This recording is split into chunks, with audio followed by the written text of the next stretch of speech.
This Perp back with another video, and I just checked out the brand new remake of the 1982 slasher film called Slumber Massacre. If you haven't seen the original, I'm pretty sure you can find it on any streaming service. Not any streaming service, but I think you can find it on Shudder.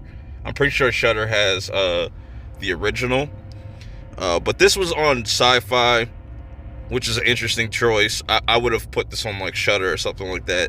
And I'll get into my negatives and what I actually kind of liked about this. But this starts off like a typical slasher film. You have all these girls in this camp at this cabin. We get introduced to this character named Trish. They get attacked by this guy that has a drill. She ends up pretty much surviving, and I really like how this movie embraces the whole B-movie, low-budget type of horror. You don't normally see that. I have some thoughts about that as well, because we get a lot of overproduced horror movies nowadays, so this was kind of refreshing to see, and it kind of makes sense that this is on Syfy. So we get introduced to our actual main characters, because this happened back in '93. We go into present day, and it's the daughter of Trish and her friends are going out into this cabin, being really sneaky about it. And I like that we kind of see that her mom, Diana's mom, Trish, is kind of worried about her. She's definitely got some PTSD and hasn't really left the house. So I kind of like they kind of touched on that. They could have explored more with this. This is a hour and 20-minute movie, so things kind of go by pretty quickly and get kind of skimmed over. It wasn't an issue for me because it's a basic premise. You have these teens, you put them out there into the woods, and you expect them to get killed. That's it. I don't expect this to be something that's really deep, and it's not. There's some really cringy dialogue, but I kind of like it that it doesn't take itself serious at all.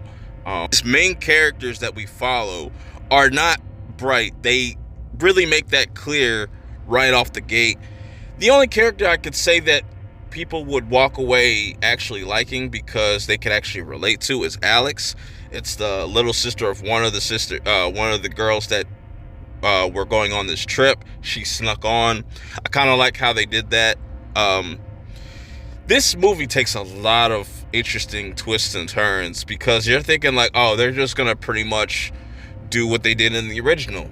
No, there's few different twists that they go throughout this movie, and they happen very quickly, and you get to see what exactly these girls' agenda are. There's other characters that pop up as well that up the kill count, because I didn't really expect to see certain characters. The revelations at the ending could be kind of mixed, like I said, but for the most part, I think it's a fun slasher movie. I think it could have done better with the kills, because there's some kills that were pretty dope that they don't cut away from. That's the only pet peeve of mine with these types of movies, is that when you cut away from kills, it kind of kills the suspense and just takes away from the movie. But there are a lot of blood and gore scenes throughout this whole entire movie that I think some people will be okay with. I don't need them to show everything. I would just prefer it, but it's on Syfy, so they can only stretch it so much. But you look at something like Chucky, and they go they kind of push the limits of what you can do on Syfy.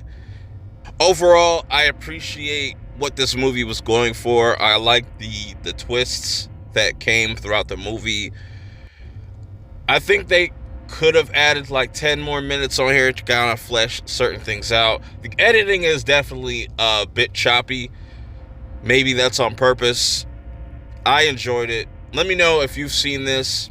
Have you seen any of the older Slumber Party Massacre movies? They could definitely possibly play around with sequels with this one.